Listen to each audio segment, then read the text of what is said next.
How's it going, everybody? So I made a video in regards to how essentially this Asian survivor of her country in North Korea, uh I hate the idea fetishization used the term in culture, is because it's not really used accurately. It's used when the party itself says it accurately, but some people are using it mainly as a shaming tactic for somebody's preference in person. Now, when I speak about a preference as I am explaining it within myself, that sounded weird. I'm explaining a preference in regards to a collection of qualities that are seen through a culture that is typically ethno-nationally represented. So if I say I have a preference for Asian women, my preference is not simply because of a woman who is East Asian with monolids, who speaks an East Asian language. It could be that in combination with other things, but it's typically the likeness paired with the culture, paired with behaviors, paired with my societal expectation from this person. And those things could be, they're not mutually exclusive. They're typically seen collectively on the person. My second point in regards to this is not in regards to, I'm sorry, I totally forgot what the heck I was trying to say.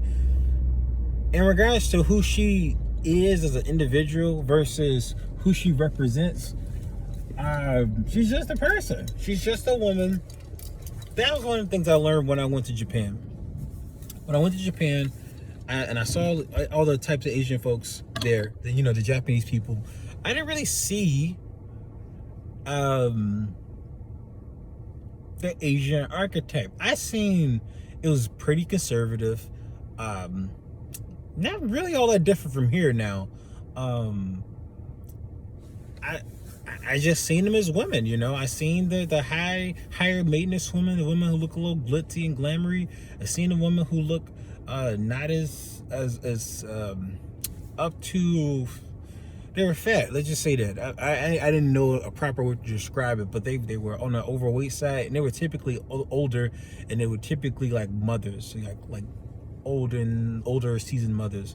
I seen a younger women, just like working career women.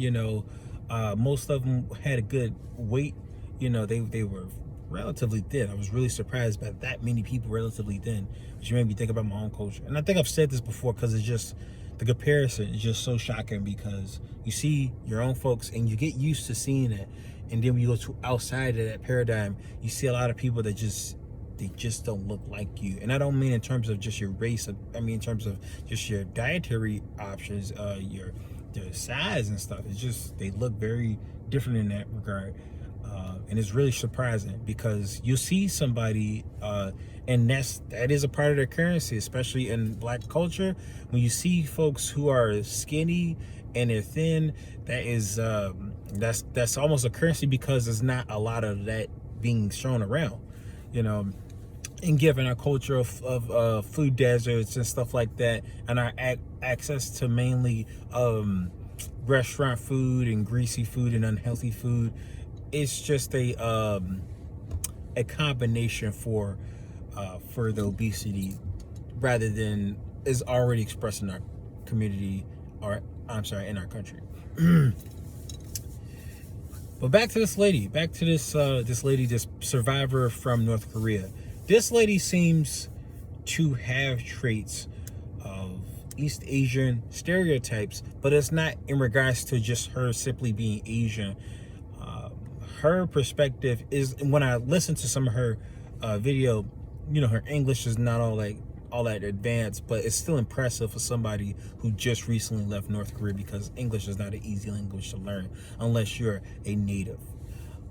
So given she's North Korean, she probably speaks Korean, maybe not in the current dialect of her southern counterparts, but she still speaks the language.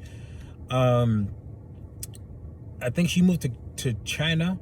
Don't know if she knows any Mandarin or Cantonese or any dialects in China, but she probably knows that. Another interesting aspect is she's essentially have an immigrant mindset. And when I describe that as an immigrant mindset, I mean is more so as when somebody enters a country, it's very hard for them to enter a country. And so they have a sense of gratitude. They have a sense of hard working, and they hit the ground running when they get here. Their mindset is very quick to establish themselves in this foreign land and really build something. And America is very good at that, at being fertile ground for somebody to build. And for her, as she's going around having these TED Talks and speaking to other people and spreading awareness about North Korea and what it's doing, and also herself being in the spotlight, I think one of her greatest assets is not just her female nature, docile nature. I mean, actually, that's her agreeableness and her humble demeanor is very attractive. Not just attractive gender-wise, but it's not just attractive sexually either, but it's attractive just in terms of her being a presenter, because as a survivor, as a survivor from North Korea, she can definitely be seen as somewhat of a poster child in being that survivor who seems to be such a small woman who's, very soft-spoken and things of that nature, but at the same time a survivor with a lion's heart to really survive the detrimental environment of North Korea. I think such persons have a good combo for compassion or eliciting compassion to her audience, which is understandable. It reminds me of Natsubi, the person who was in that show for about a year by Japanese officials. I'm trying to remember the name, but I can't remember the name. But pretty much he was the guy who had to live off sweepstakes. And I'm sure he's a great example for being a spokesman to essentially torture in Japan. Essentially, it's like modern torture, modern slavery in Japan. So I'm sorry. Back to my last point is just simply, the manosphere is kind of having a weird take on this. As a person as a woman who was supposed to be a survivor, her story is just supposed to be just that, But like Paul in the Bible says that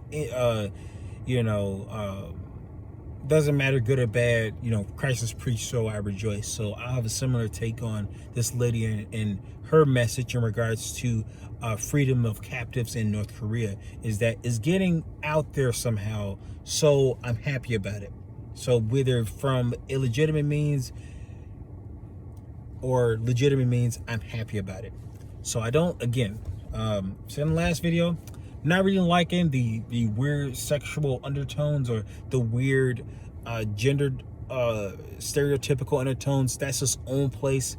But I don't like it, especially with this YouTuber that I've listened. I'm not really gonna mention his name like that, but he mentioned how how sensual her state of femininity is, and it's like she's a survivor. She's not gonna be very. The very fact that she's outspoken is just enough. It's not the fact that she has to be like, I survived North Korea. Yes, she's just speaking with her voice. Hi guys, I am here. I want to tell you about North Korea and that my family. She don't have to speak it a certain way. She's speaking it as best as she can. From her standpoint, and again, given she's naturally at rest, she's not really being coerced or nothing. She just seems to be a introverted person, but still has the courage to speak out in regards to this important factor, just openly, despite this introverted personality style. But yeah, I don't like that aspect that people are turning this into something that it really shouldn't be. She's just a person and a female at that. I'm sorry people don't like that. I'm just going to use it. It's a term. It's a general term for the person with you know, the female genome. But yeah, she's a person. Please don't sexualize this lady. She's just an individual person with certain circumstances, and for somebody to make this from one thing that's actually has honorable attachments to something that is not really a good I don't know, it's just not a good association for the time. If she starts speaking about female rights in that regard, then fine, that's appropriate. But for people to just take one thing from her and just say, hey, this is sexual, this weird Asian reinforcement of an Asian stereotype. I don't like stereotypes even as a black male, so I don't like it when it's from other people too. So this reinforcement of a stereotype from Asian women that's outside of themselves is something I disagree with. It's not really a good look. So that's all I got, y'all. This is just my part 2, and it's just rehashing some stuff I was already talking about. Hope you like it. Hopefully you understand what I'm talking about, my sentiment, my heart behind it. And I guess that's it. All right, bye.